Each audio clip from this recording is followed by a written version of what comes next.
Buenos días, maestra. Buenos días, maestro. Les volví a subir las reglas Teams porque alguien inició la reunión antes de tiempo.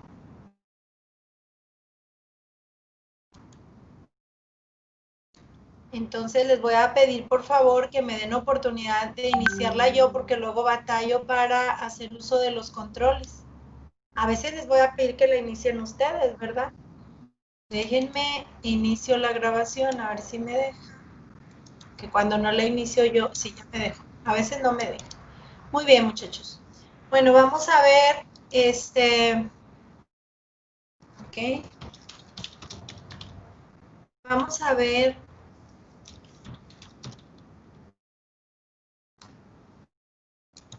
Creo que alguien tiene abierto su micrófono y se oye. Déjenme ver si no soy yo. Perfecto.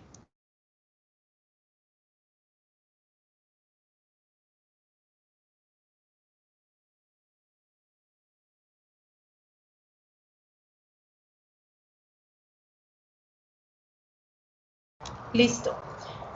Muy bien, espero que todo esté bien.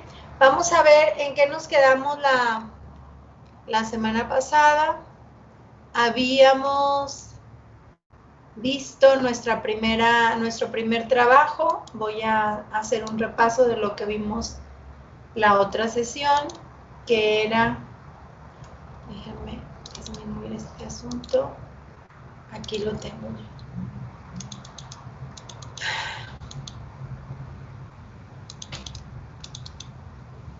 Bien. La semana pasada estábamos viendo qué se puede leer o interpretar y ustedes estaban revisando, aquí está, estaban revisando, vimos el video del discurso, de la comunicación, de los elementos de la comunicación, ¿verdad? Para ver qué es lo que se entiende tradicionalmente por discurso. Pero luego dimos un repaso y dijimos que discurso no es solo eso, sino que hay muchas cosas que... Permítanme, es que es una niña de Teams que está mande y mande mensajes. Le voy a decir que estoy en clase, que me permita terminar la clase y luego le contesto porque...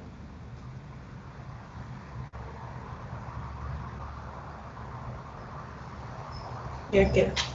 Bien, entonces estábamos diciendo que se puede leer o interpretar y hacíamos un repaso sobre los objetos que se pueden leer o interpretar y decíamos que iban desde edificios, trazos de ciudades, indumentaria, parafernalia u objetos, documentos, por supuesto, y qué valor tenían cada uno de los elementos de la indumentaria. ¿Verdad? Cuando estábamos reflexionando por qué se convierten en objeto de lectura, decíamos que había instancias que influían en que esas, incluso las edificaciones, si ustedes se fijan la distribución de esta sala, eso es un objeto de lectura. La indumentaria de los soldados en combate es un efecto de lectura. Las imágenes o grabados que tienen las monedas también son sujeto de lectura. ¿A dónde nos abre estas perspectivas? Y les ponía yo a que ustedes contestaran esas tres preguntas, donde reflexionábamos sobre qué era lo que teníamos que leer, obviamente siempre pensando en el punto de vista histórico y en el discurso histórico, cómo incidía estos elementos que estamos revisando en nuestro trabajo de investigadores de la historia. Quisiera que me compartan sus opiniones sobre ese trabajo. A ver, vamos a ver quién. Le voy a pedir, por favor, a Miguel Ángel Rodríguez que nos dé unas ideas de las que puso por ahí o que le quedaron después de la reflexión, si es tan amable, Miguel. Claro, maestra, nada más déjeme abrir mi trabajo. Claro que sí, mientras los demás lo abren también, porque les voy a preguntar a algunos para hacer un sondeo sobre qué piensa el grupo y luego damos el contenido de la clase de hoy.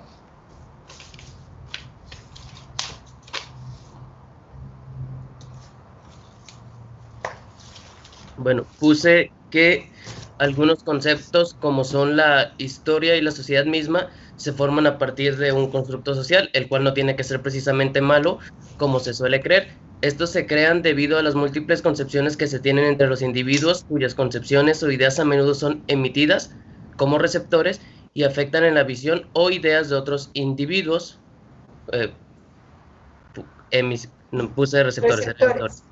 Sí. Así es. Muchas gracias. ¿Quieres decir más? Sí, todavía tengo un poquito más. Gracias. Esto debido al proceso de comunicación que se crea entre estos.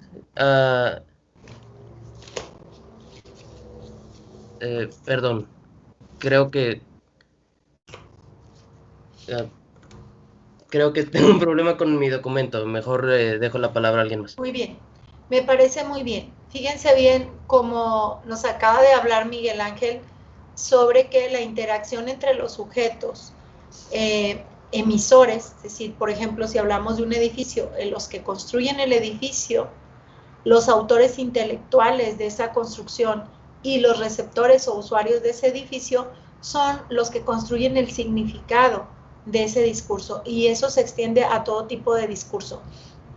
Vamos a pensar en una guerra. Si pensamos en la guerra como un texto de cultura, ¿cuál guerra? La que ustedes quieran, la de los pasteles, la de la independencia.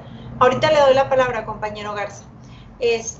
Si pensamos en una guerra, también es un discurso y hay un emisor, ¿verdad? Hay alguien que es el actor o protagonista de la guerra, hay quien lo diseñó intelectualmente, un complejo, un evento bélico, y hay quienes lo reciben, y luego están sus efectos colaterales. La guerra también puede ser un discurso.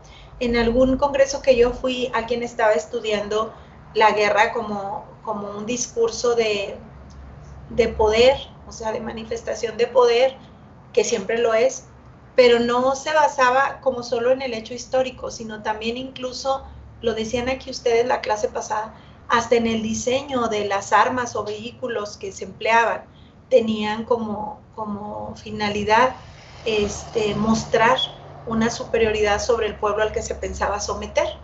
Muy bien, dígame, compañero Garza, ¿qué quiere usted agregar?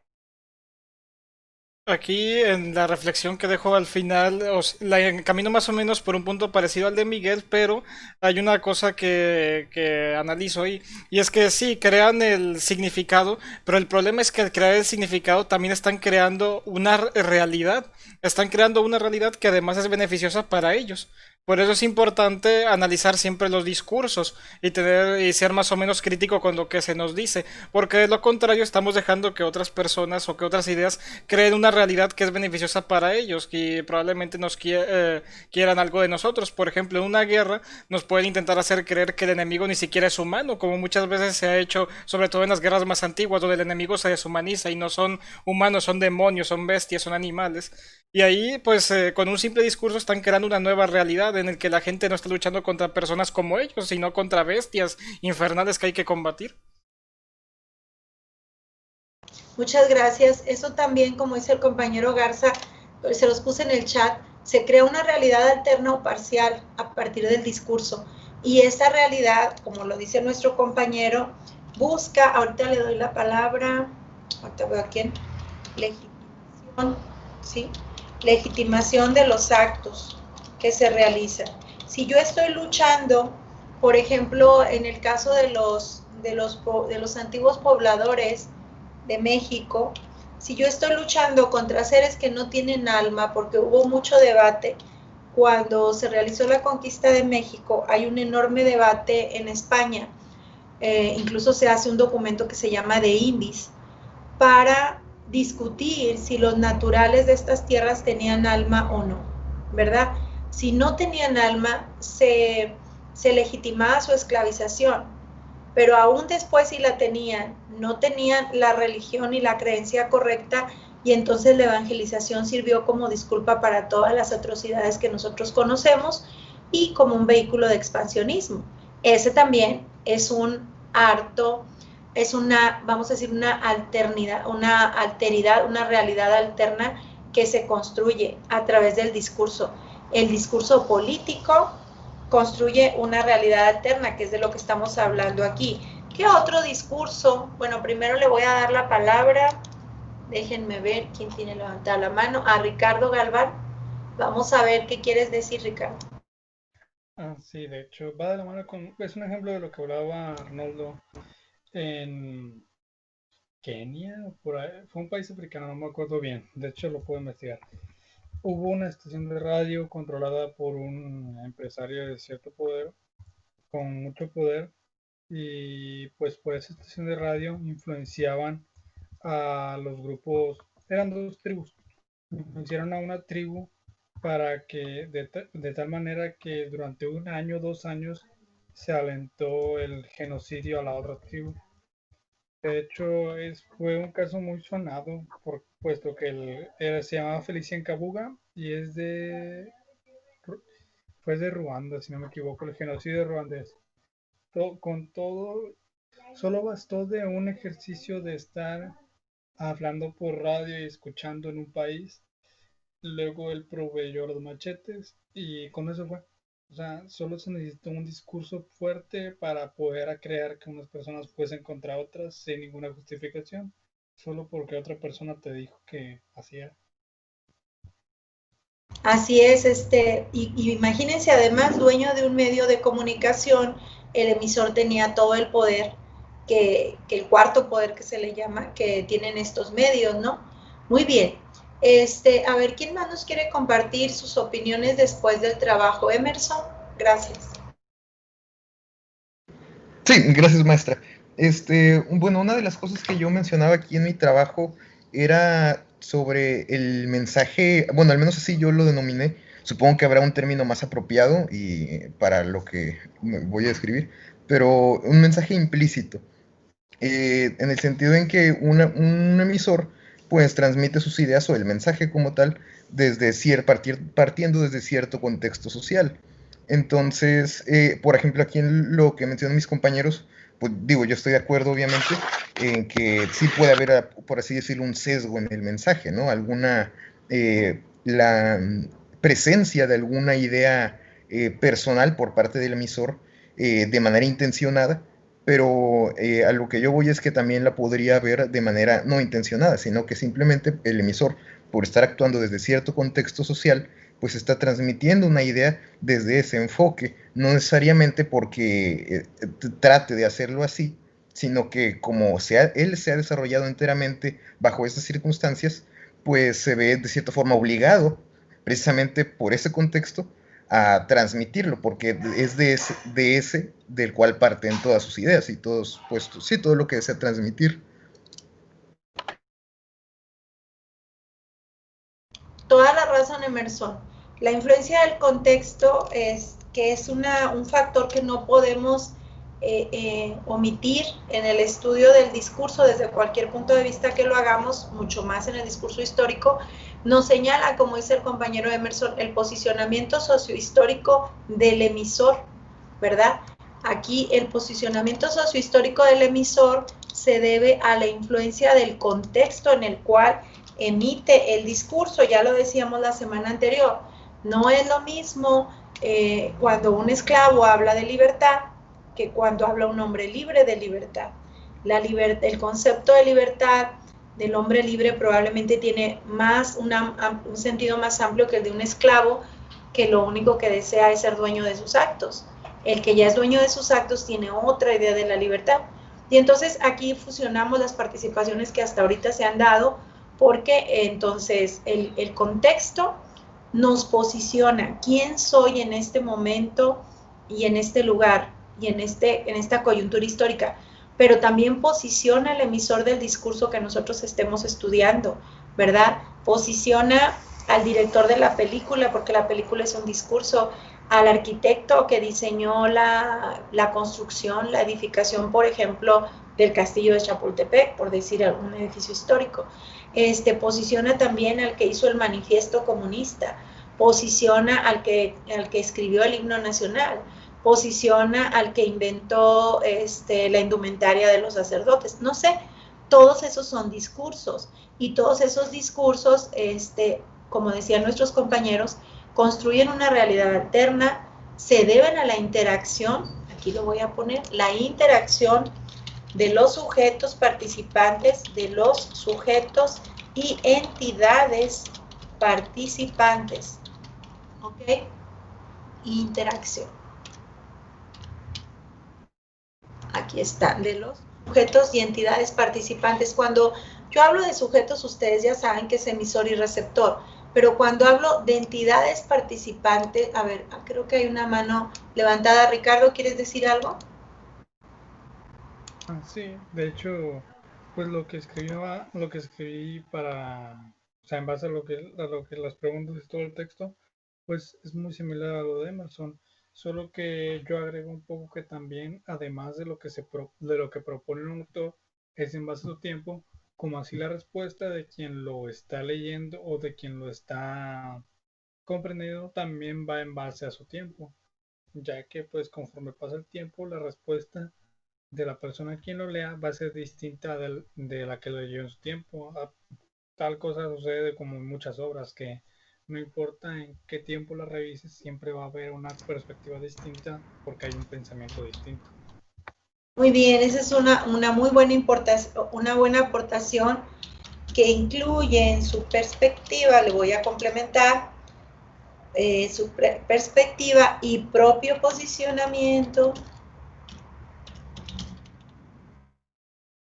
Perspectiva y propio posicionamiento para la resignificación del discurso. Pero entonces aquí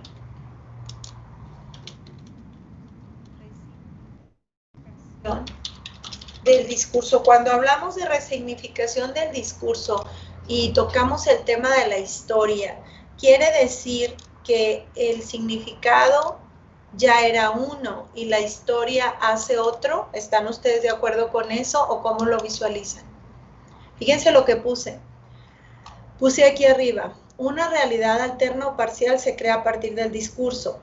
Hay una legitimación de los actos que se realizan. Puede ser para eso que se crea la realidad alterna, ¿no?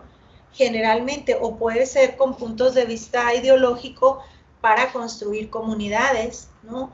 Por ejemplo, los grupos sociales diversos, vamos a hablar de la Mara Salvatrucha, construye una realidad imaginaria para que sus adeptos se la crean. Y entonces se distingan de los demás, demuestren su poder, sepan que es la Mara de las Maras, etcétera. Ese también es un discurso alterno que está legitimando no solo actos, sino una manera de pensar y de ser. Entonces también aquí donde yo puse que se legitiman los actos, le voy a agregar los actos, pensamientos y creencias que se realizan, que se tienen, que se realizan o se tienen. Entonces, todas estas acciones, muchachos, se hacen a través del discurso y como ustedes decían, en la interacción de los sujetos y entidades participantes es determinante el posicionamiento sociohistórico del emisor y del receptor, ahí yo tengo que agregar y del receptor, ¿no? Del emisor, del receptor, ¿ok? Por la influencia del contexto, ¿no? Que ahorita ustedes ya lo puntualizaron, ya lo resumieron varios de sus compañeros.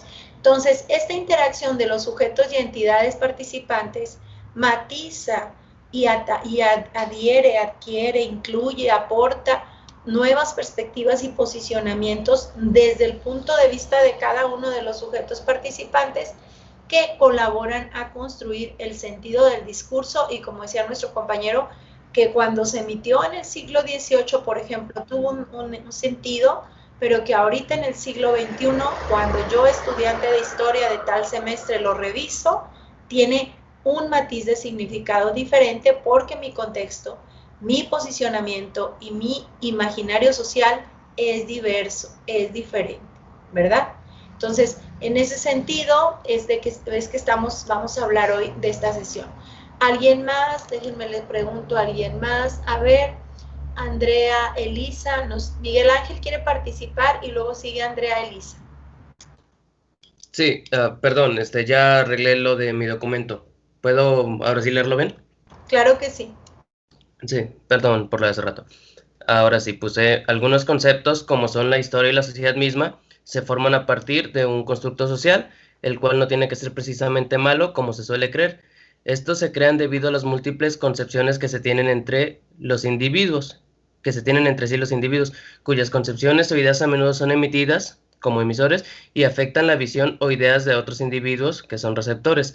Esto debido a un proceso de comunicación que se crea entre ellos a raíz de la misma naturaleza humana, en el cual interfieren diversos factores. Todos los individuos que tenemos que ver con el área de estudios, con esta área de estudios, tenemos por tarea de obligación la decodificación, estudio, análisis e interpretación de estos conceptos, así como lo que se ha hablado acerca de ellos, para así atraer más la mirada pública sobre estos y crear más discusión de los temas ya dichos, con el fin de hacer crecer el conocimiento de estos y esclarecer las discrepancias y problemas que rodean a estos constructos, como también fomentar la reinterpretación de estos mensajes. Eso me parece que es una buena reseña de lo que hemos estado aquí comentando.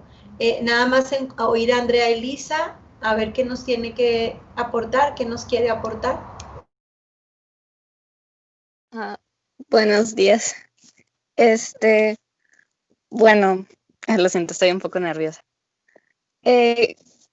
Volviendo un poco a lo que, por ejemplo, cuando leemos un discurso o cuando escuchamos un discurso o así, es algo complejo porque es la información visual y también la información no visual, que vendría siendo lo que cada uno llega a entender de ese discurso. Y esto, lo que se está diciendo más lo que uno entiende, es lo que se junta, o sea, se juntan y crean el sentido. Perdón si sueno demasiado rara, es porque la verdad estaba batallando para tratar de explicarlo con palabras. Y pues también siento que lo que reflexioné es muy parecido a lo que ya mis compañeros dijeron anteriormente sobre que en cierta época puede tener un impacto y puede entenderse cierta cosa, pero tiene que volver a, ¿cuál es la palabra? Reinterpretarse ya después de un tiempo porque el contexto es totalmente diferente. Entonces ahí es cuando la intención, bueno, lo que se interpreta es también distinto.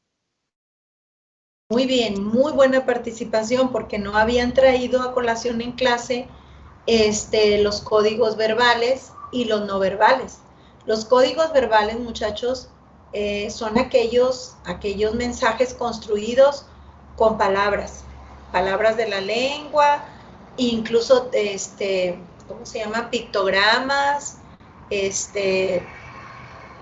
claves, contraseñas, pero usan elementos verbales, elementos del sistema, letras, signos, grafías que nosotros conocemos, como los números de teléfono, las contraseñas, pues son códigos verbales. Las palabras, lo que estamos ahorita intercambiando ustedes y yo, son códigos verbales, pero también hay códigos no verbales, como decía nuestra compañera.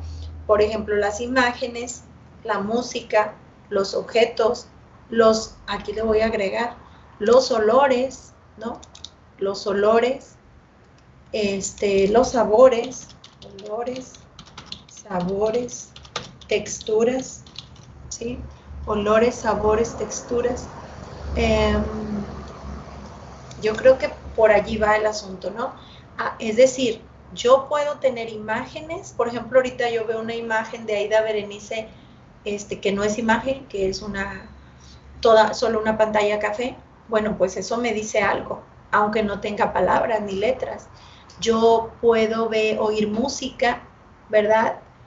Cuando voy a un concierto, y aunque ni siquiera tenga letras, esa música me transmite.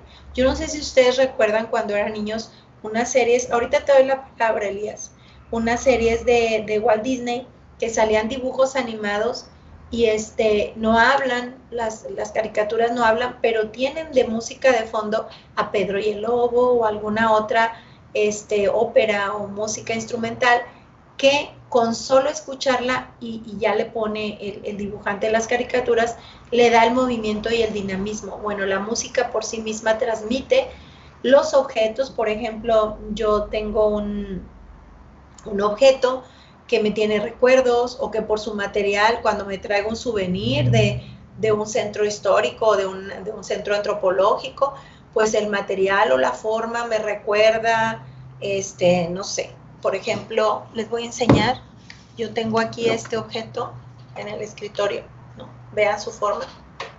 Su forma me recuerda algo, su material otra cosa, y las inserciones o de lo que está hecho también tiene un mensaje para mí, un discurso también. Y ahí les puse los olores.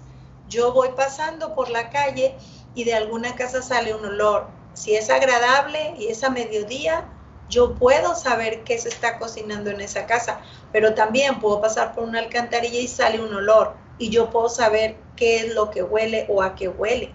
Ahí hay otro discurso, ¿no? Una persona que huele, bueno, perdón, pero no sé si leyeron, pero en la época antigua no se bañaban, ¿se acuerdan? Que no se había inventado el jabón, no se bañaban, incluso en los cantares de gesta, que es unas obras literarias históricas, es tan notorio que se cambien la ropa que ponían, se cambiaron sus ropas por otras nuevas. O sea, ¿por qué ponerlo en una obra literaria? Pues porque no se cambiaban, duraban con los vestidos puestos meses, ¿verdad? No se bañaban, si acaso se metían en el río, pero no existía el jabón en algún tiempo. Entonces, también una persona que huele a cierta cosa o a cierto olor nos da a nosotros un mensaje, nos da un discurso y una información sobre ella, eso es la semiótica. Y los sabores, ¿no? Por ejemplo, yo me acerco a una mesa y veo que está un pastel y que están refrescos y servilletas. ¿Qué se está celebrando, muchachos? ¿Qué se celebra ahí? Cumpleaños. Un cumpleaños. Claro, pero si yo llego y huele a carbón y hay una parrilla y es al aire libre, ¿de qué estamos hablando? Carne asada. De una carne asada. Ambas son celebraciones, pero no se celebra lo mismo, ni es el mismo tipo de festividad, ni habrá el mismo estilo de un cumpleaños regio también, con carne asada, pero ese, si es cumpleaños, debe llevar también el pastel, ¿no? Tiene que tener pastel para que sea cumpleaños. Y entonces vean cómo el alimento determina qué tipo de eventos sociales estamos realizando. Y eso es por región, ¿verdad? Lo que aquí para nosotros en Navidad son tamales o mole, o no sé, en el centro del país son romeritos, que o sea, nada que ver para nosotros. En Estados Unidos en octubre el Día de Acción de Gracias es con pavo, ¿no? Y nosotros el pavo lo comemos en Navidad. Es decir, cada región tiene su propio discurso histórico gastronómico también. Y las texturas, bueno, por ejemplo, ¿por qué es tan cara la seda? ¿Por qué es tan caro el lino? ¿No? ¿Por qué los macehuales vestían de nequén y los nobles vestían de algodón? Se fijan como hasta en las telas hay un discurso de estatus y de poder. Ahora sí, Elías, por favor, dime lo que querías comentar. Sí, de hecho lo abordó muy bien usted, maestra. Precisamente yo esa pregunta la respondí de la siguiente manera. Personalmente creo que se puede leer e interpretar todo lo que recibimos empíricamente a través de los sentidos. Creo que todo lo que podamos recibir y como receptores merece ser recibido, porque en primera instancia yo también me fui con la finta de que un discurso histórico pues solamente podía ser escuchado o visto, pero luego pensé, bueno, ¿y los ciegos? La lectura en braille, pues también es un discurso en ese caso, y como ya usted manifestó, las ropas reales cuando se usaba la púrpura en la antigüedad, eso también es un discurso de realeza, entonces es muy pertinente lo que dice, maestra. Muchísimas gracias. Acuérdense también que la liturgia cristiana tiene colores, ¿verdad? Para representar el luto. Por ejemplo, el morado es luto para la liturgia, pero también es una celebración porque pues la liturgia celebra la muerte. ¿Cuál era el color más venerado por nuestros ancestros? Pues el blanco, porque representaba la sabiduría. Lo dice Adela Fernández en Textos del México Antiguo. Dígame, Eric, ¿qué quiere usted colaborar?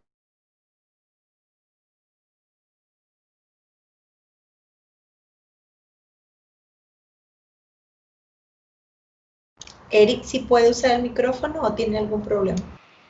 Perdón, pensé que ya lo había abierto. Se me hace muy interesante cómo ahorita mis compañeros y ustedes están hablando de cómo se puede identificar o entender estos objetos. Pero también en el trabajo venía una pregunta que a mí me hizo mucho ruido, se me hizo muy interesante, que no es el cómo, sino el por qué. Que se dice, ¿por qué estas entidades se convierten en objeto de lectura? Y se me hace muy interesante, no sé, porque usted ya lo mencionó, cualquier objeto puede ser un código no verbal. No sé por qué a todos le necesitamos, pareciera que le necesitamos dar un significado o simplemente una descripción, y cómo estos significados o descripciones pueden variar dependiendo de cultura a cultura. Esto me dice que puede deberse a que el ser humano necesita entender su entorno y también necesita herramientas para poder comunicarse con otros. Muy buena participación. O sea, me gusta mucho esta participación porque viene como a concluir lo que hemos estado discutiendo. Primero, por supuesto, lo que perciben nuestros sentidos. Fíjense, pónganse en los zapatos de un cronista histórico del siglo que ustedes quieran, que atestigua, mira con los ojos el asunto, pero que cuando lo escribe entra su posición, el posicionamiento que decíamos arriba en el chat, la coyuntura histórica, quién es él, qué siente él al respecto y cómo se expresa él. Todo eso que ya le atañe a la persona hace que esté sesgada su crónica, que no sea objetiva, porque él mismo, vamos a decir, un ejemplo más claro, la crónica de un evangelizador no será como Fray Bartolomé de las Casas, no será la misma crónica como la de Bernal Díaz del Castillo, ¿verdad? Porque uno era soldado y otro era religioso. Y ese mismo hecho narrado desde la visión de los vencidos, como nombra Ángel María Garibay a su hermoso libro, desde la visión de los vencidos, si lo narrara Tesosomo o lo narrara Axayácatl, ese mismo hecho tendría otro punto de vista y otra perspectiva. Por eso si no te preocupes, Carlos, está siendo grabado, acuérdense que está siendo grabado y que ustedes lo pueden repasar. Ya es lo que les quería decir, ya no se guardan, muchachos, los videos como antes, que ahí se quedaban para siempre, solo duran 20 días guardados aquí en el chat y luego se van a desaparecer. Nosotros los podemos descargar y cargar, pero la verdad a mí no me interesa guardarlo. Digo, me serviría, pero yo no le voy a poner mis clases a un grupo de distintos alumnos que tienen otras preguntas. Entonces, creo que le va a servir al que se haya perdido alguna clase o se le haya ido al internet, si es que hay algo que repasar, y si no, pues no se mortifiquen, allí va a estar nada más para consulta. Bien, lo que les decía era eso, que si la misma crónica la hace un fraile, que si la hace un soldado, o si la hace un vencido, ¿verdad? Va a ser diferente. El hecho va a ser el mismo, el contenido general va a ser lo mismo, pero la construcción del sentido, porque en la siguiente clase vamos a diferenciar sentido de significado. La construcción del sentido va a ser diferente porque, lo decíamos más arriba, el posicionamiento del enunciador va a hacer que mire y hable de las cosas de una manera distinta, aunque los tres hablen de la misma cosa. Eso también lo debemos de tener, lo debemos de tener muy presente porque, déjenme, necesidad, ahí está. Lo debemos de tener muy presente porque, ay, no es cierto, ahí voy, estoy corrigiendo para las notas que se les queden allí. Lo debemos de tener muy presente porque esto va a hacer que sea diferente la interpretación.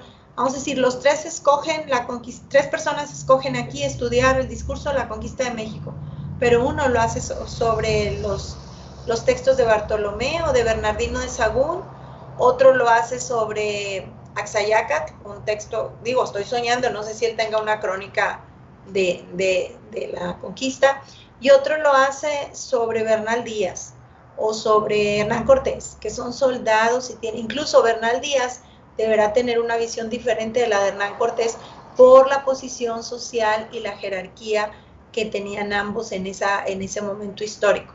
No sé si me estoy dando a entender. Hay otros factores, aquí se los voy a poner, otros factores como la propia ideología del historiador, su percepción personal del evento y sus prejuicios al respecto, ¿sí? Otros factores, esto por ejemplo, sería si ellos tienen un odio acérrimo contra los indígenas, si uno de ellos, de los cronistas, pues todo lo que ponga va a ser legitimado en favor de los españoles. Es ahí cuando llega esta reflexión que se dan cuenta que la historia también es construida. Por eso que la historia es retórica.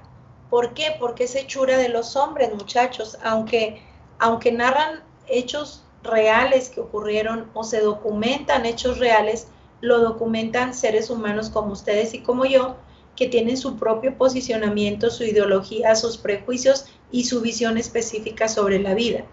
Desde ese momento que ya entra la retórica, yo creo que la retórica, la ideología y las acciones que se realizan a través del discurso, ¿sí?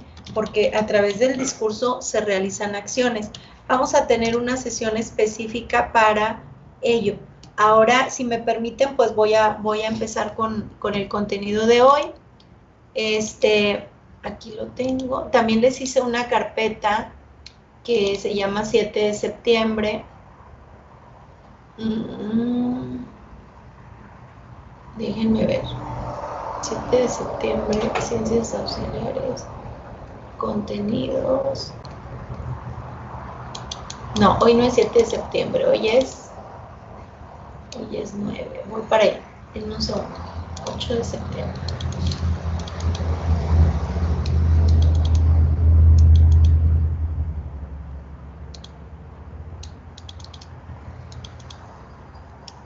Ok, tengo lo que vamos a hacer hoy este día, se los voy a mostrar y también se los voy a subir a la carpeta. Empezamos una segunda fase, por supuesto que no me lo abrió. Déjenme lo vuelvo a abrir. Empezamos una segunda fase del curso porque la primera era como introductoria y ya con la discusión que acabamos de hacer veo que sí, que efectivamente vamos organizando nuestras ideas de manera colectiva. Eso me gusta más porque así todos vamos a estar de acuerdo. Y aquí les estoy presentando la fase 2. En esta fase 2 nos va a tocar hacer, muchachos, el sentido del discurso en el documento. Van ustedes a elegir un documento, ¿sí? ¿Se acuerdan que les dije desde la clase pasada que ustedes iban a elegir un documento donde van a aplicar todas las lecturas del estudio del discurso? Y bueno, no se los estoy pidiendo ahorita, se los voy a pedir para el lunes, porque con todo esto que vamos a discutir aquí, ustedes ya saben o ya tienen una perspectiva general de cuáles son los documentos que pueden elegir. Si se fijan, vamos a entrar en la fase donde nos va a tocar explicar el sentido de un discurso. Puede ser un documento o puede ser un texto de cultura, de los que hemos estado mencionando. Edificios, canciones, himnos, carteles, un hecho histórico como la guerra, un discurso histórico. Aquí han estudiado mucho el de Martin Luther King, han estudiado la Carta de Jamaica, han estudiado el Plan de Ayala, etcétera, ¿no? Van a rescatar el proceso de recepción y al discurso como hechos históricos, pero como estamos discutiendo ahora, también como objetos de interpretación y de reinterpretación de la coyuntura en que se gestaron, ¿ok? Entonces, todavía no vamos a explicar el sentido del discurso, todavía esta clase vamos a estar trabajando sobre la introducción y qué elementos deberá llevar nuestro discurso que vamos a escoger, y la otra semana ya les voy a pedir que empiecen a decirme en dónde piensan aplicar todas las tareas y lecturas del curso. Todas las tareas y lecturas que hagamos del curso se van a aplicar en un discurso que ustedes van a ir analizando paulatinamente. Me van a traer de tarea la aplicación, la vamos a revisar y la van a guardar. Así como esta que estuvimos comentando, la vamos a guardar porque a un momento dado nos va a servir para construir la introducción de nuestro PIA. Así igual aquí, ustedes van a traer la tarea que se les encarga, se les va a revisar, la van a guardar, la van a corregir y a guardar, y al final van a editar, van a integrar todo el trabajo que hicieron para poder hacer su PIA de análisis del discurso. Entonces, vamos a irlos llevando de la mano, clase por clase, fase por fase, para que ustedes vayan aplicando poco a poco la teoría del curso, porque poco a poco, lo decía una de las muchachas que participó, les va a costar trabajo porque no han hecho análisis lingüístico. Y este curso es sobre estudio del lenguaje. El lenguaje y sus relaciones con la sociedad, con la historia y el contexto de cultura que lo cobija. Entonces, fíjense, no estoy diciendo lengua, estoy diciendo lenguaje. Estoy abriéndolo a lo no verbal, a lo que tienen ahí en el chat, que es lo no verbal. Entonces, los vamos a ir llevando de la mano para que el trabajo salga bien hecho y ustedes tengan las menos dudas posibles. No van a salir expertos en análisis del discurso, pero sí van a tener las principales herramientas que les pueden servir. Luego vamos a exponer aquí un texto que está genial y que nos va a evidenciar cómo el análisis del discurso precisamente surge en el campo de la historia en Francia en los años 70, ¿verdad? Eso lo vamos a ver al final, cuando ustedes ya se sepan toda la teoría que ahí va a referir el libro, porque si no, no le van a entender. Entonces, lo vamos a ir viendo poco a poco nuestra teoría fundamental, y luego vamos a hacer aplicaciones, y luego las vamos a discutir, y luego vamos a exponer, y al final exponemos nuestro trabajo, ¿verdad? Bien, yo les había dicho que se empezaran a organizar en equipos. A mí me gustaría que hicieran equipos por lo menos de 2 personas, de 2 a 3 personas, es lo que a mí me gustaría para trabajar, y pueden elegir un tema común y empezar a revisarlo. Entonces, tengan todo eso en cuenta para la siguiente semana, que es cuando vamos a establecer dónde vamos a hacer nuestro PIA y cómo vamos a empezar a trabajarlo ya desde la próxima semana. Bien, aquí en esta segunda fase, no se asusten que no lo veamos todo hoy, porque miren, dura 4 sesiones, ¿sí? O sea, dura 2 semanas. Entonces, de 2 a 2 semanas y media. Entonces, hoy, por ejemplo, vamos a ponernos a estudiar las relaciones entre historia y discurso y las relaciones entre historicidad social. Y también vamos a ver, lo que ya estamos hablando ahorita, el contexto discursivo hermenéutico, las coordenadas sociohistórico-geográficas y su incidencia en el discurso. Cuando estamos hablando de historia y discurso, yo creo que no se pueden separar. Historia y discurso son 2 palabras muy asociadas, 2 conceptos y 2 ámbitos de conocimiento y 2 ciencias muy asociadas, porque no hay discurso sin historia ni historia sin discurso. Porque, como decía nuestro compañero Garza en la primera clase, el lenguaje es la mediación que usa la historia, pero todas las demás ciencias se expresan a través de un lenguaje. Si no es el lenguaje verbal, puede ser un lenguaje cifrado, como el lenguaje de señas, que finalmente es lenguaje, el lenguaje Morse, el lenguaje braille, que acaba de mencionar uno de nuestros compañeros, son lenguaje. Entonces, a través del lenguaje se proyecta la historia y viceversa, ¿no? Pero esa proyección de la historia y del lenguaje también es social, porque no hay historia sin sociedad, ni sociedad sin historia. Y no son juegos de palabras, la verdad es que así son las implicaturas. Tiene que haber sociedad para que se genere la historia. Y la historia nos reproduce, nos orienta y nos brinda cómo es que se va constituyendo la sociedad y cuáles son los fenómenos que ahí ocurren. Vamos a empezar, bueno, tenemos aquí un video, se los voy a encargar, bueno, no, los vamos a ver ahorita, al cabo son 4 minutos, vamos a ver.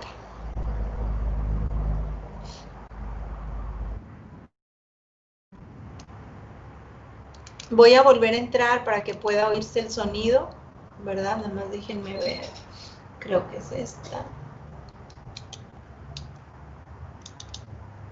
Listo.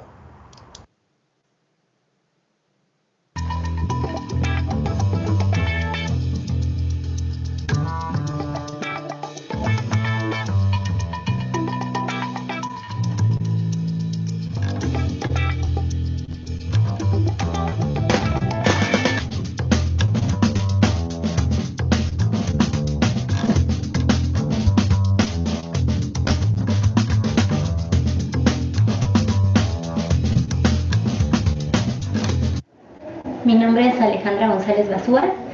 Soy licenciada en Historia y maestra y doctora en Estudios Latinoamericanos, todo aquí en la Universidad Nacional Autónoma de México.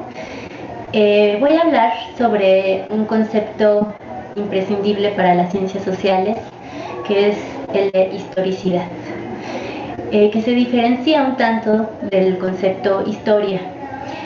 La historia, podríamos debatir largamente acerca de qué es cómo definir esta disciplina del conocimiento, pero hace referencia en un sentido muy amplio a la reflexión, análisis, conocimiento, descripción de los acontecimientos pasados.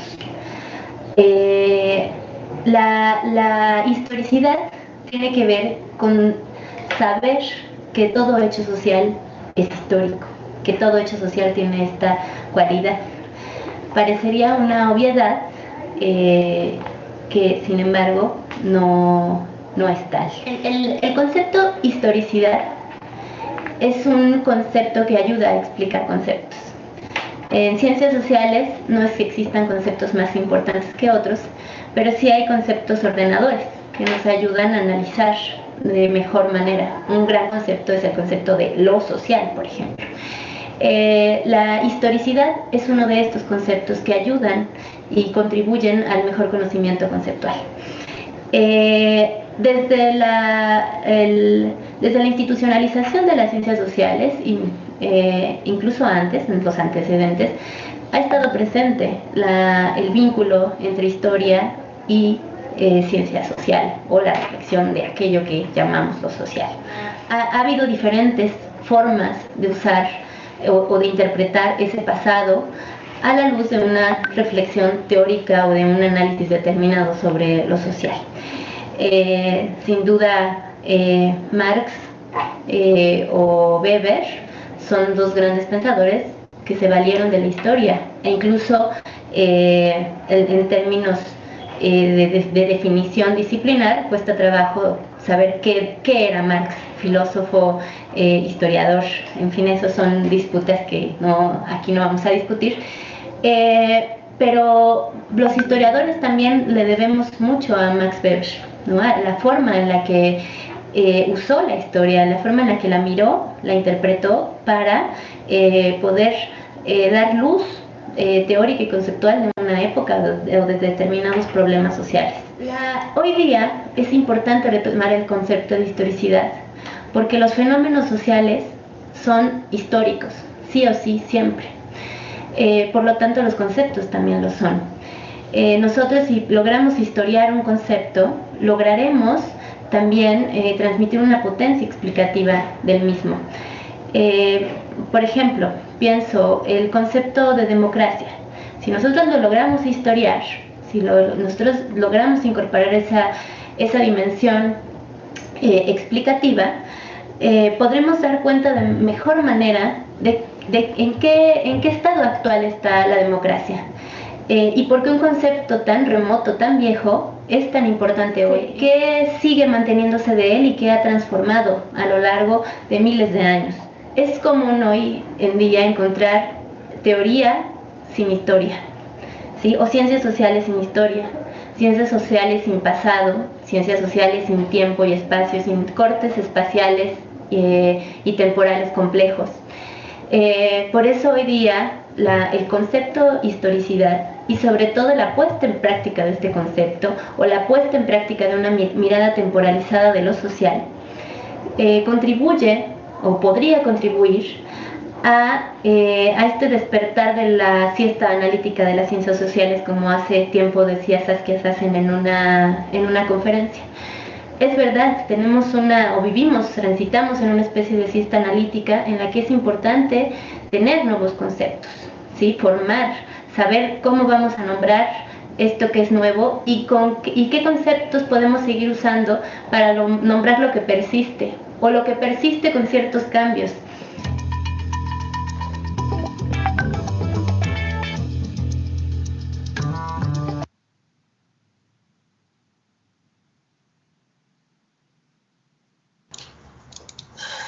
Bueno, chicos, Vamos a ver qué opinan sobre lo que nos acaba de decir la doctora de la UNAM. ¿Alguien que quiera hacer un comentario sobre historia, historicidad y sociedad?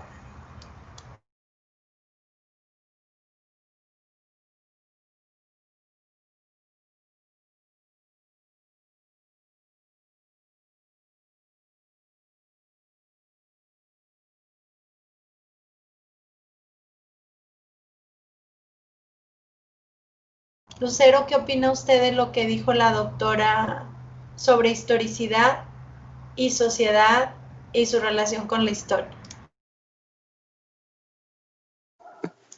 Bueno, en sí a lo que decía la doctora, sí era, bueno, ya más explicándolo como, bueno, yo lo vi más como una definición y no sabría decir cómo lo plantearon los demás, pero el cómo lo planteaba sí era, bueno, para mi parecer de ese modo. Sí es una, ¿cómo decirlo? Sí, no entendía mucho lo que era el concepto de historicidad, mayormente por en sí mm, lo que expresaba, vaya, no lo que significaba, sino lo que se quería dar a entender. Vaya, ¿sí me explico? Y lo que yo quiero saber es tu opinión, si estás de acuerdo en lo que ella expresó sobre historicidad, historia y Oh, sí, sociedad. Pero, sí. ¿por qué estás de acuerdo? Bueno, porque lo planteó de una manera que lo unía entre las tres cosas, entre sociedad, historia y historicidad, sí lo unió y sí me gustó cómo lo planteaba, pero no sé cómo decirlo, pero en sí fue, bueno, sí fue un enlace, bueno, padre, pero no sé cómo explicar el enlace que me planteó.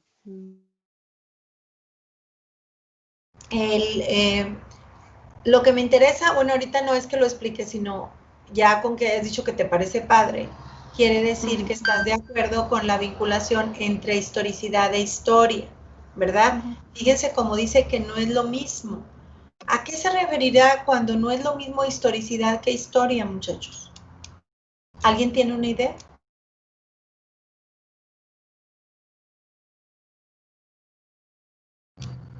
A ver, Es gracias. que, bueno, es que esto es curioso porque la historia, ¿cómo decirlo? Es que la historia podríamos decir que es lo que nos llega, mientras que lo historicidad podría ser, digamos, lo objetivo, lo que realmente pasó, por lo que realmente es que es difícil, pero la historicidad, digamos, que podría ser incluso algo a lo que puedes aspirar, pero no algo a lo que vas a poder llegar siempre, porque la historia siempre va a tener discurso. Estoy de acuerdo.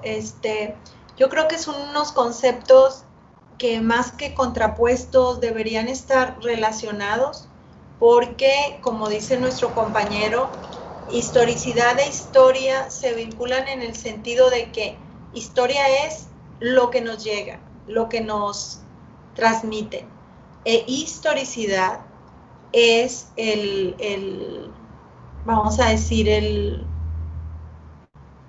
historicidad es el hecho vinculado a lo social. No podemos decir que es lo que realmente pasó, porque si también hay un sujeto redactando este aspecto de la vinculación con lo social, pues ahí está mediado por un sujeto. Pero sí que tiene como el afán de vincular con el contexto de producción del objeto, de producción del discurso que nos llega, ¿no? La historicidad sería entonces lo que nosotros estamos buscando en este curso. Todas esas ramas o vínculos, yo me los imagino como un sol, ¿no? El hecho que estudiamos dentro y luego todas esas rayos con los diferentes eventos. Bueno, déjenme se los represento, a ver si es más rápido de esta manera. Así me imaginaría yo, salvo su mejor opinión, por supuesto, porque pues ustedes son los que pueden decir la última palabra, ¿verdad? La historicidad sería esto. Vamos a ver.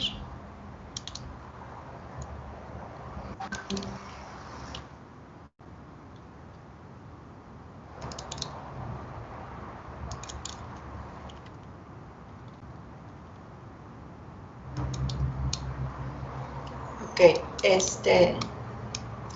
no hay aquí en imágenes prediseñadas, pero pues la puedo sacar. Ahorita tengo abierto el internet. Sí me importa mucho explicarlo ahorita, porque eso nos va a servir para poder abordar nuestro objeto de estudio, ¿verdad? Déjenme ver si puedo encontrar lo que me estoy imaginando en este momento. Y luego representar allí, por ejemplo,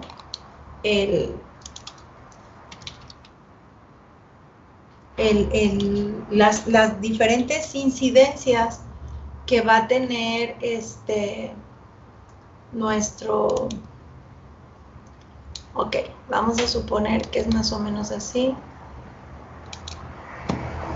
Vamos a ver si funciona el asunto. Ok, aquí lo tengo.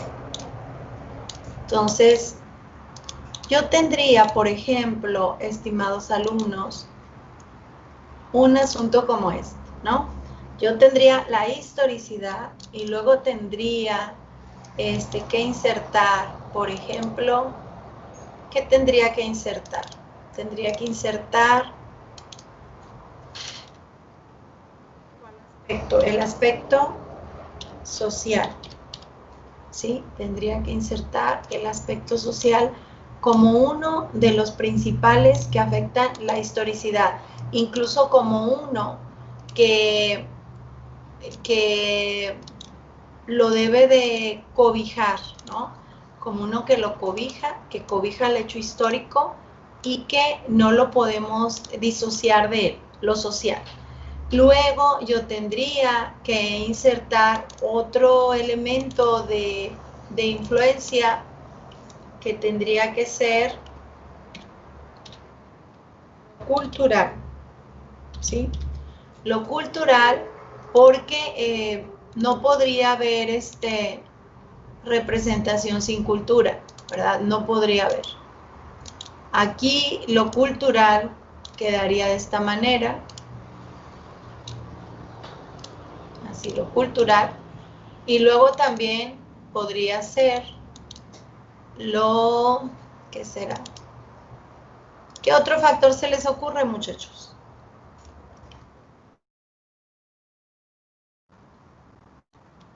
No se les ocurre. Ideológico. Lo ideológico, que ese también sería un factor que influye tremendamente en los constructos sociales o en el modo como la sociedad toma los hechos, ¿no? ¿Por qué quemaban a las mujeres que creían que eran brujas? Bueno, pues porque se tenía un prejuicio contra todo lo que no era lo conocido. ¿Por qué quemaban en la hoguera a los filósofos que propugnaban por la alquimia o algo así? Es por una ideología. ¿Qué otro elemento nos está faltando, muchachos, para poder entender este concepto de historicidad, que es el que cobija? Perdón. Sí, el aspecto político también. Por supuesto que el aspecto político, muy bien, eso es muy importante. La política creo que es más, no sé ni de qué color ponerlo, porque lo voy a poner suave, pero no. Yo creo que debería ser rojo, porque la política determina, muchachos, muchachas, mucho de lo que la historia que tenemos, en lo que se ha convertido la historia que tenemos, ¿no? Muchos hechos, lo decía nuestro compañero, son transformados y legitimados con fines políticos y se nos presentan como deseables, aunque sean aberraciones o sean crímenes de lesa humanidad, pues no se nos presentan así, sino que era por el bien social, ¿no? Acuérdense, por ejemplo, los textos que legitiman la conquista de América, todos eran por expansión religiosa y la verdad es que había otros fines. Bueno, nos faltaría más, y aquí en el centro yo insertaría una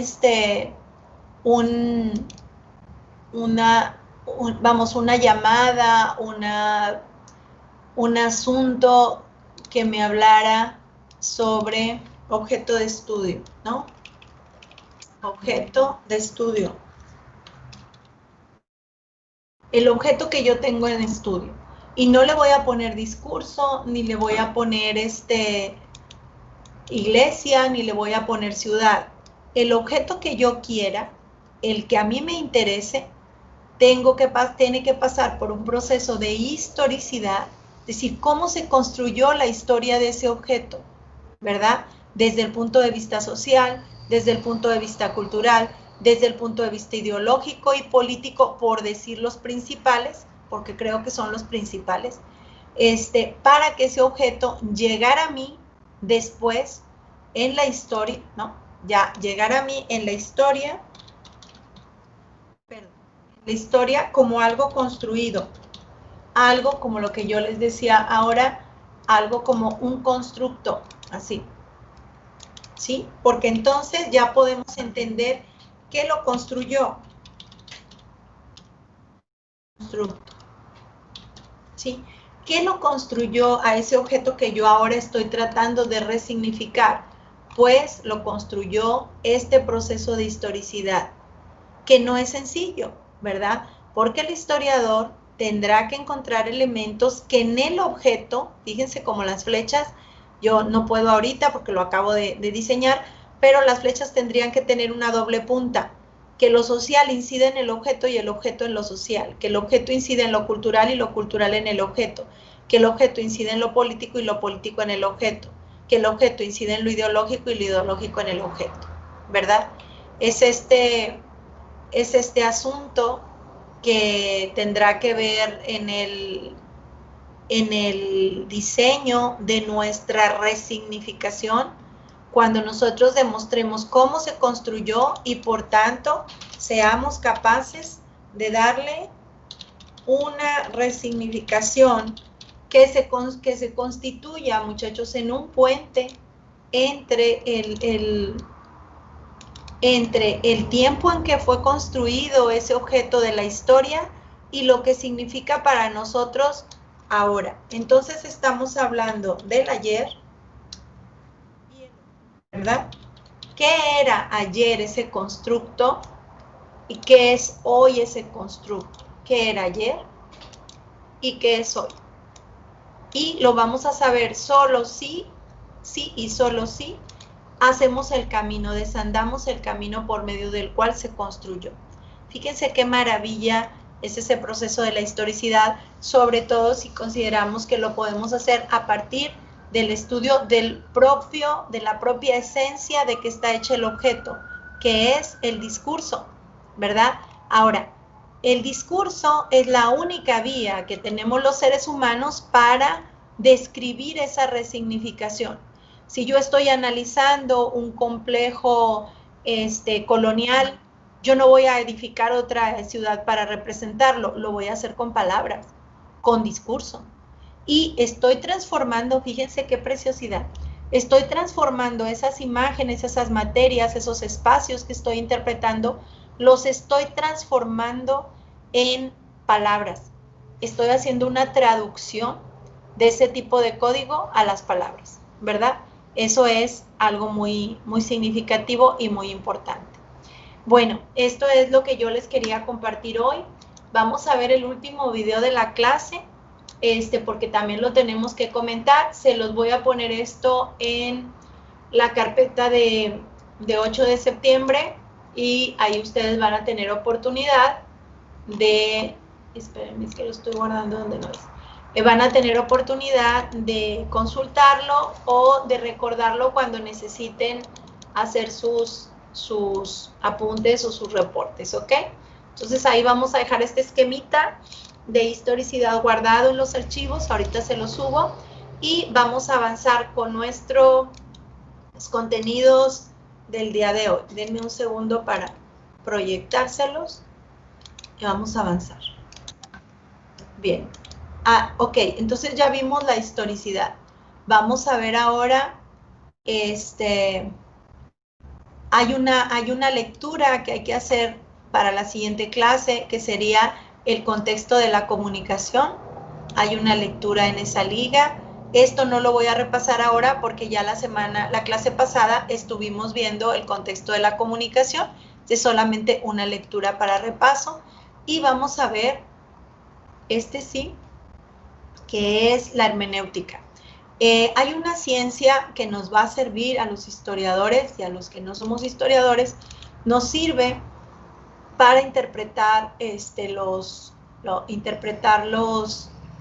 los textos, ¿verdad? Voy a salirme y volvérselos a compartir porque si no, no va a tener sonido. Y les voy a compartir este vínculo que se refiere a otra ciencia auxiliar que nos va a servir para interpretar los textos, que se llama la hermenéutica. Déjenme ver si puedo, porque el link se me salió lo voy a volver a copiar a la nueva pantalla, porque no quiero fallarles a la hora de la representación. Ok. Y va para allá. How well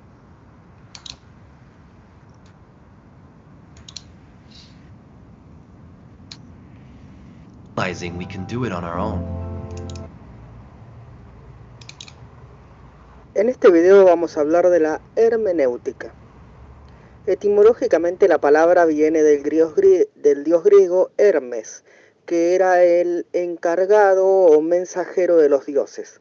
Básicamente se ocupaba de comunicar los deseos y la voluntad de los dioses a los hombres y entre ellos, con el fin de que no hubiera ningún malentendido y que estas palabras fueran llevadas lo más rápida y eficaz posible.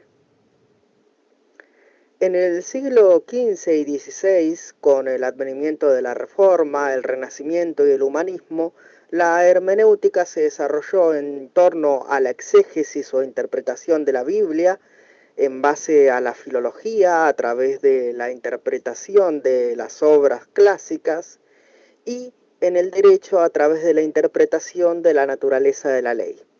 Luego, en el siglo XVIII y XIX, ya se van a constituir como una disciplina independiente, pues surge también en la literatura, en el romanticismo y en las ciencias sociales de la mano de Dilthey y Weber en historia y sociología.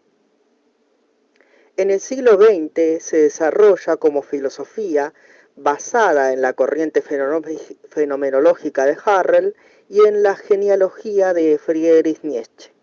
Comienza así una corriente que entiende al mundo mismo como un lenguaje, como una obra, y la verdad sobre dicha obra como una interpretación.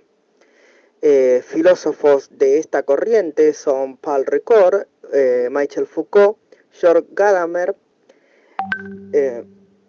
Jacques Derrida y actualmente Gianni Battimo. Desde el punto de vista filosófico, la hermenéutica entiende que el mundo es una inmensa obra inacabada, plausible de muchas y múltiples interpretaciones.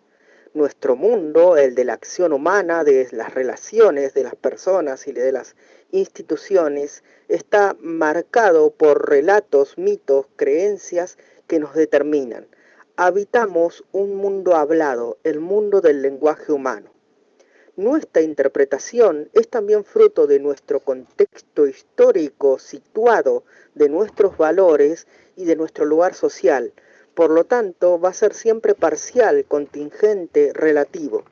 Y cuando intentamos interpretar o hacer exégesis de un autor que vivió en otro tiempo y en otro lugar, nos dificulta porque el círculo hermenéutico, es decir, que nuestro lenguaje determina nuestros pensamientos y nuestra forma de preguntarnos sobre otra época, hace que el sentido sea inaccesible, ya que el lenguaje y nuestros valores y nuestra cultura determina lo pensable y lo impensable.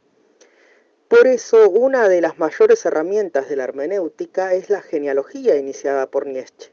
Ver que detrás de cada acción, detrás de cada obra, hay un sentido, hay una intención que está velada precisamente por nuestro contexto que es diferente.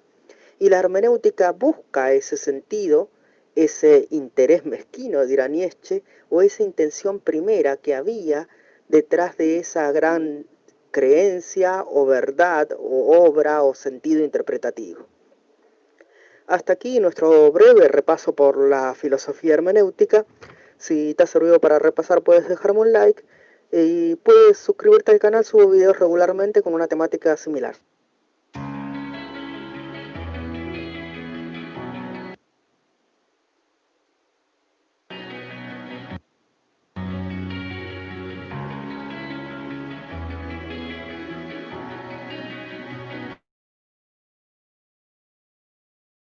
Como ustedes vieron, estamos hablando de una ciencia que se refiere a la tarea de la interpretación. La hermenéutica tiene sus propias herramientas para complementar la interpretación de los discursos que aparecen en la historia. Creo que también está en su carga académica, muchachos. Creo que también eso es lo que ustedes revisan. Entonces, vamos a simplificar aquí las tareas que vamos a llevar. Bueno, primero quisiera saber qué opinan de esta idea que aporta la hermenéutica como un auxiliar de interpretación. ¿Alguien que quiera comentar?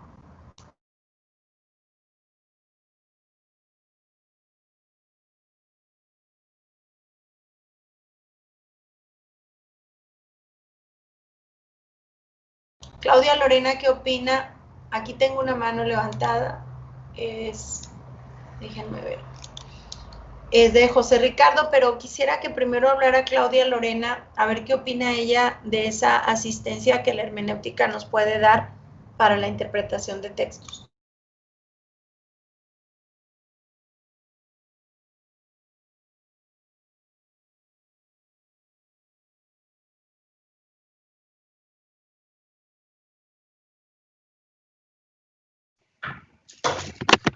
¿Sí se escucha? Ok. Bueno, con este video pues siento que, bueno, estoy de acuerdo con que la hermenéutica pues sí es una herramienta que nos puede servir para las interpretaciones, y pues nos dice que esto se basa pues en nuestro contexto, en nuestros valores, en nuestros lenguajes, en nuestras situaciones. Y pues la verdad es que sí estoy de acuerdo con lo que presenta el autor de este video, que pues nos puede todo esto ayudar en los trabajos que vamos a realizar en esta materia. Y creo que en la carrera creo que ustedes llevan una materia que se llama hermenéutica, ¿es así? ¿Ya la llevaron? Sé que llevan una materia que se llama hermenéutica, pero no sé si está... Es optativa. Es optativa, bueno. Se les pone porque precisamente la hermenéutica es la ciencia de la interpretación, ¿verdad? Y se supone que los historiadores, los investigadores o profesores de historia o escritores de libros de historia, pues tienen que interpretar e investigar. Por eso está la hermenéutica allí en su menú de materias como la semiótica. Ahora, la siguiente sesión vamos a ver la incidencia de la semiótica en los discursos, en la historia, ¿verdad? Eso es lo que nos toca la otra semana. Ahora sí vamos a ir a José Ricardo, a ver qué nos quieres compartir, Ricardo, gracias.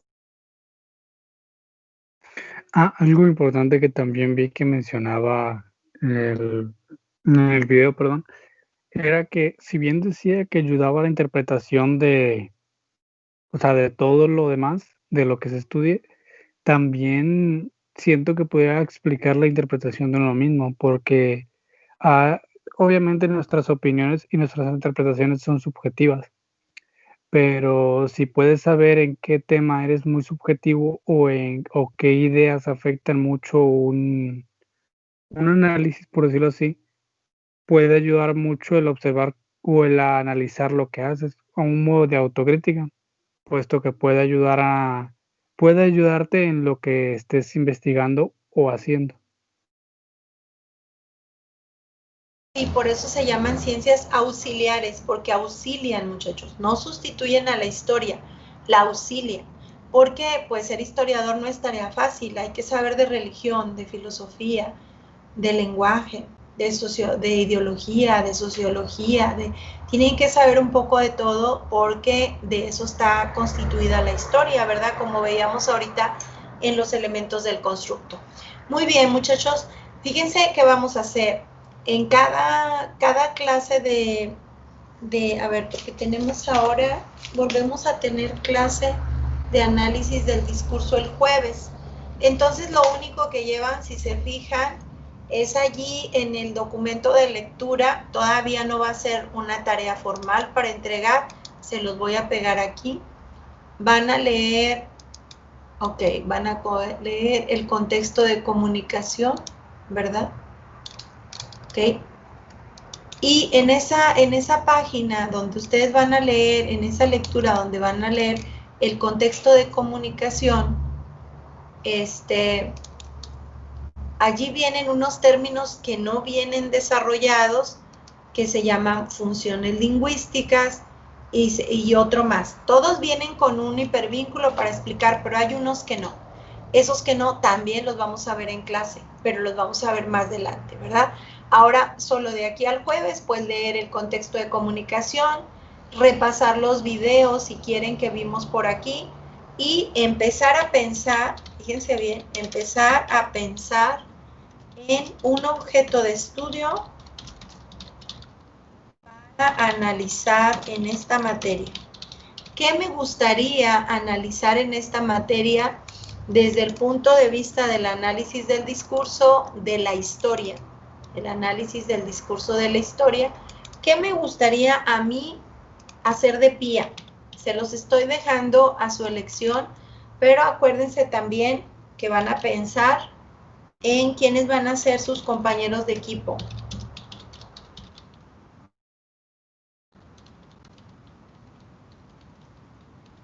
Sus compañeros de equipo van a ser, los equipos van a ser de 2 a 3. Dígame, compañero Garza. El PIA no entendí, ¿va a ser individual o en equipo? El PIA va a ser, puede ser individual o puede ser en equipo. Si lo van a hacer individual, como quiera van a trabajar en equipo las lecturas y la aplicación. ¿Por qué? Porque quiero discusión. Quiero que discutan, les dije que voy a hacer canales. ¿Quiénes van a ser en sus compañeros de equipo? ¿Por qué? Porque la metodología de trabajo va a ser en ocasiones por equipo y en ocasiones individual. Tienen que aprender a hacer trabajo colaborativo, muchachos. El mundo en el siglo XXI necesita que sepamos que necesitamos de otros y que podemos ayudar y que nos ayuden. Nadie somos autosuficientes del todo. Siempre necesitamos ayuda de otra persona o tener otro punto de vista que se contraponga al mío. Si yo no tengo con quién discutir o con quién argumentar mis puntos de vista, empiezo a perder la dimensión de la objetividad y creo que los historiadores son los que más objetivos deben ser, ¿verdad? Más maduros para la discusión y más objetivos. Pero yo lo practico con todos mis grupos. Tiene que haber equipos, habrá tareas que serán por equipo y habrá tareas que serán individuales. Yo siempre doy esa opción. Por ejemplo, el semestre pasado hubo 2 o 3 personas, en este caso 6, 3 personas, 3 equipos que hicieron su trabajo en conjunto. Y hubo otras que lo hicieron solas, individualmente. Yo sobre todo recomiendo que sea un trabajo en conjunto cuando no es un discurso escrito. Porque el discurso escrito, pues ustedes lo hacen toda la carrera y se lo saben. Pero si se les ocurre estudiar un edificio o una película o un video, algo que tenga varias modalidades de discurso, sería excelente que lo hagan entre varios, porque así pueden distribuirse las tareas y los puntos de vista. Dígame, Andrea. Profe, perdón, nada más para confirmar si el equipo del PIA va a ser de la misma cantidad de integrantes que este equipo que acabamos de hacer para las actividades.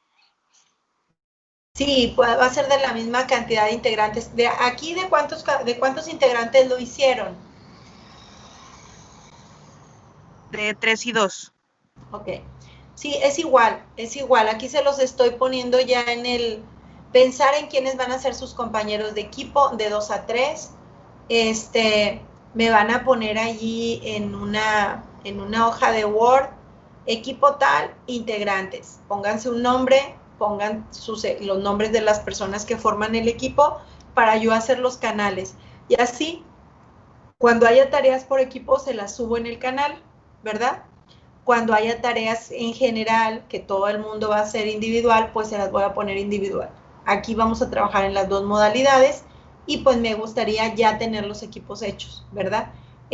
Yo voy a subir ahorita una hoja de Word o de Excel y les voy a poner equipos y les voy a poner nombre del equipo, integrantes, 3, 2, los que sean, con nombre y correo universitario para yo empezar a formar los canales y ya a partir del lunes trabajaríamos de esa manera, ¿verdad? Ahorita con la tareita muy simple que hicieron de reflexión, pero el lunes ya empezaríamos porque va a haber contenidos temáticos, va a haber mapas conceptuales o resúmenes y es importante que algunas cosas las lean solos, pero que otras las discutan antes de entregar su trabajo. Eso es lo que quiero, que haya discusión no solo a nivel general, porque pues nomás estoy hablando yo y 1 o 2, pero si yo hago equipos de 3 o de 2, ustedes se pueden reunir una vez en la semana a discutir la tarea o después de clase o antes de la siguiente clase o platicar a ver cómo van y pueden hacer sus trabajos, creo yo, me ha resultado de mejor manera. ¿Alguna pregunta? ¿Se puede mantener el equipo hasta el PIA? Sí. Quien no lo quiera hacer con equipo, pues lo hace solo. Ana Paula, dime. Maestra, ¿podemos trabajar con una pintura en esta materia? Claro que sí, esa es la idea, muchachos, que ustedes como historiadores no siempre van a andar en los archivos, digo, es lo más habitual, pero no siempre. Estábamos conversando con otro grupo y parece que incluso a ustedes, digo, ahora los historiadores, no sé si se han fijado en las series y en las películas, tienen consultor, doctor, consultor en historia, doctor quién sabe qué. O sea, los historiadores son contratados por las empresas para ser consultores en el libreto, cuando van a llevar a cabo ya la filmación o llevar a cabo la novela o lo que van a hacer histórico, está un historiador porque revisó el estilo de los edificios, de la indumentaria, de bla, bla, bla, y es el asesor consultor. Es decir, ustedes no tienen nada más que interpretar manuscritos, claro que una pintura, claro que un edificio, pero por supuesto que en el caso de la pintura, pues hay que hablar de la corriente artística a la que pertenece, cuáles eran los objetivos de esa corriente artística, quiénes eran los principales representantes y qué lugar ocupa nuestro autor en esa coyuntura histórica, ¿verdad? ¿Por qué pintaba como pintaba?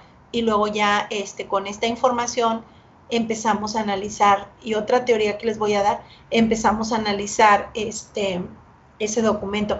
Ya han analizado aquí, muchachos y muchachas, pinturas históricas, han analizado también litografías que vienen en libros antiguos y representan el pensamiento de una época, han analizado, como les dije, pósters de propaganda o de divulgación, dibujos animados de la Segunda Guerra Mundial, etcétera. O sea, aquí los muchachos han hecho trabajos muy bonitos, pinturas reales que existen aquí en el país. Alguien analizó un domingo en la Alameda de este señor Diego Rivera, han analizado de Frida Kahlo, etcétera.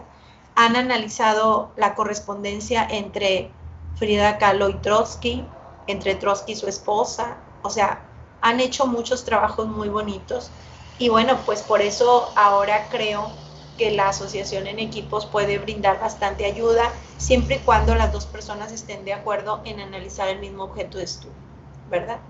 Esa libertad ustedes la tienen, entonces fíjense, 2 tareas, leer el contexto en contexto de comunicación y buscar, aquí para que no crean que es solo eso, buscar específicamente, ahí les voy a poner, espérenme, buscar las palabras que no están destacadas, ahí está.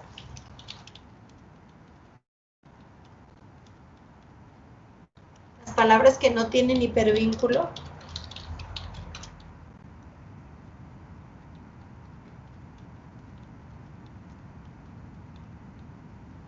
y lo pueden buscar en un diccionario en la red o lo pueden poner así, definición de funciones lingüísticas, por ejemplo, que no viene destacada con hipervínculo.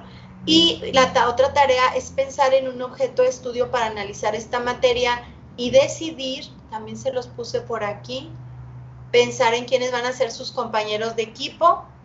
Acá donde pusimos empezar a pensar en un objeto de estudio para esta materia y decidir si lo harán individualmente,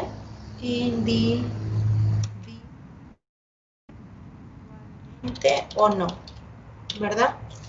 Decidir si lo harán. Ok, muy bien. Por lo menos tienen que estar asociados a un equipo, aun cuando decidan no hacer el PIA con ese grupo, pues tienen que tener un equipo porque vamos a hacer actividades aquí por equipo, ¿ok? Esa es nuestra tarea para la siguiente semana. Les agradezco mucho su atención. No sé si alguien tiene una duda que yo les pueda ayudar. Voy a detener la grabación mientras piensan. Si tienen una pregunta, perdón. La grabación, aquí está. Y bueno, va a estar aquí, ya saben, en el chat unos días para quien la quiera consultar. Y si no hay más, pues les agradezco mucho su atención. Tienen ya subido ahí en los archivos una carpeta que se llama 8 de septiembre y tenemos las ligas que vimos hoy y aquí en el chat pues está la tarea. Nos vemos el jueves. Gusto en saludarlos, muchachos, que estén bien. Hasta luego. Gracias, maestra, que tengan buen día. Que estén bien.